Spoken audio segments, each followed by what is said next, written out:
TV5 అధినేత BR Naidu గారి వ్యక్తిత్వం గురించి గాని, అలానే మహిళల పట్ల ఆయన ప్రవర్తించేటువంటి విధానం గాని, ఇవన్నీ తెలిసి కూడా చంద్రబాబు నాయుడు గారు ఒక పవిత్ర పుణ్యక్షేత్రమైనటువంటి తిరుమల తిరుపతి దేవస్థానాలకి ఆయనని చైర్మన్ గా నియమించినారా అన్న సందేహం ఈ రోజు అందరిలో కూడా కనపడతా ఉంది.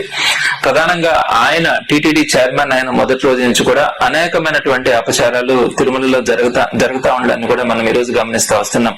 ప్రధానంగా తిరుమల ఎంత పవిత్రమైనదో, తిరుమల లడ్డు ఎంత విశిష్టత కలిగిందో అందరికీ కూడా తెలుసు. అలాంటి తిరుమల లడ్డూలో ఎలాంటి కల్తీ జరగకున్నా కూడా దాంట్లో ఆవు కొవ్వు, పంది కొవ్వు కలిసిందని ఈ రోజుకి కూడా ప్రచారం చేస్తున్నటువంటి బిఆర్ నాయుడు గారిలో మార్పు రాకపోవడం, పైగా బిఆర్ నాయుడు గారిని టీటీడీ చైర్మన్ గా కొనసాగించడం కూడా చంద్రబాబు నాయుడు గారికి దేవస్థానాల పట్ల ఎంత చిత్తశుద్ధి ఉందన్నది కూడా అర్థమవుతా ఉంది.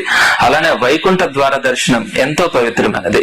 మరి కొన్ని దశాబ్దాలుగా వైకుంఠ ద్వార దర్శనం కొనసాగుతూ వస్తా ఉంది. అయితే బిఆర్ నాయుడు గారు చైర్మన్ అయిన తర్వాత మొట్టమొదటిసారిగా తొక్కిసలాట జరగడం, అనేక మంది ప్రాణాలు విడవడం కూడా మనం గమనించినాం. అలాంటి సమయంలో కూడా బిఆర్ నాయుడు గారిలో ఎక్కడ కూడా ప్రాయశ్చిత్తం అనేది కనపడకుండా క్షమాపణలు చెప్తే ప్రాణాలు వస్తాయా తిరిగి అని చెప్పి హేళనగా మాట్లాడినటువంటి తీరును మనం చూసినాం. క్షమాపణ చెప్తే చెప్పడంలో తప్పు లేదు, చెప్పినంత మాత్రం చనిపోయిన వాళ్ళు బతికి రారు కదా. అలాంటి సందర్భంలో కూడా చంద్రబాబు నాయుడు గారు బిఆర్ నాయుడిని ఆ పదవి నుంచి తొలగించాలా అన్న ఆలోచన ఆయనకు రాకపోవడం, చంద్రబాబు నాయుడు గారికి దేవస్థానాల పట్ల ఎంత చిత్తశుద్ధి ఉందో, దేవస్థానాలను ఎంత అవమానిస్తా ఉన్నారు అన్నది మనం గమనిస్తా వస్తాం. అలానే తిరుమల తిరుపతిలో కూడా మొట్టమొదటి నుంచి గో సంరక్షణ అన్నది ఉంది. అక్కడ అనేకమైనటువంటి ఆవులు కూడా అక్కడ ఉన్నాయి. మరి అక్కడ వరుసగా ఆవులు మరణిస్తా ఉంటే కూడా బిఆర్ నాయుడు గారిలో ఉన్నటువంటి నిర్లక్ష్యం కానీ, అలానే తిరుమల తిరుపతి దేవస్థానాలకు సంబంధించినటువంటి ప్రాంతాలలో మద్యం బాటిళ్లు గాని, చికెన్ బిర్యానీ ప్యాకెట్లు గాని కనిపించినప్పుడు కూడా ఎక్కడా కూడా వాటి మీద జాగ్రత్తలు తీసుకోవాలా, సెక్యూరిటీని అలర్ట్ చేయాలన్న ఆలోచన బిఆర్ నాయుడు గారికి రాకపోవడం అనేది శోచనీయం. అలాంటి సందర్భాల్లో కూడా ఇవన్నీ గమనించి కూడా చంద్రబాబు నాయుడు గారు బిఆర్ నాయుడిని తొలగించాలా, టీటీడీ చైర్మన్ పదవికి ఇతను అనర్హుడు అనే ఆలోచన చంద్రబాబు నాయుడు గారికి ఏ రోజు కలగకపోవడం అన్నది, దేవాలయాల పట్ల చంద్రబాబు నాయుడు గారికి ఎటువంటి శ్రద్ధ ఉందన్నది కూడా ఈ రోజు మనం గమనిస్తా ఉన్నాం. పైపెచ్చి బిఆర్ నాయుడు గారు ఇటీవల మాట్లాడినటువంటి కొన్ని మాటలు మనం గమనించినాం. నా పనులన్నీ వదులుకోవచ్చు, నేను తిరుపతిలో కూర్చోవాల్సిన అవసరం నాకు లేదు.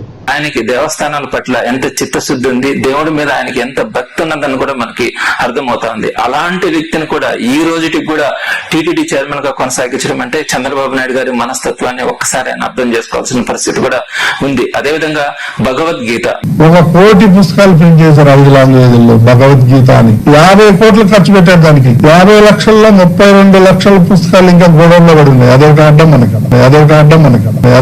మనకన్నా. ఆ భగవద్గీతలో చూస్తే ఎవడు మొహాన్ని ఉరుస్తారు.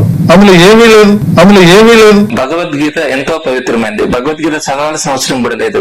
దాన్ని పట్టుకోవడం గాని, పక్కన పెట్టుకుంటే కూడా ఎంతో పవిత్రంగా భావించేటువంటి హిందువులందరికి సంబంధించి భగవద్గీతలో ఏముంది, భగవద్గీత మీద కొన్ని కోట్ల రూపాయలను ఖర్చు పెట్టి ఆ పుస్తకాలన్నీ తీసుకొచ్చాడు పెట్టారు, మాకు పెద్ద అడ్డంగా ఉన్నాయి అని చెప్పి బిఆర్ నాయుడు గారు టీటీడీ చైర్మన్ పదవిలో ఉండి తిరుమలలో మాట్లాడినటువంటి తీరు యావత్ హిందువులందరూ కూడా బాధపడినటువంటి సందర్భాన్ని మనం గమనించాం. ఇలాంటి తీరు కలిగినటువంటి వ్యక్తిని కూడా ఈ రోజుకి కూడా తిరుమల తిరుపతి దేవస్థానానికి చైర్మన్ గా ఆయన కొనసాగించడం చంద్రబాబు నాయుడు గారు ఒక్కసారి అర్థం చేసుకోవాలా.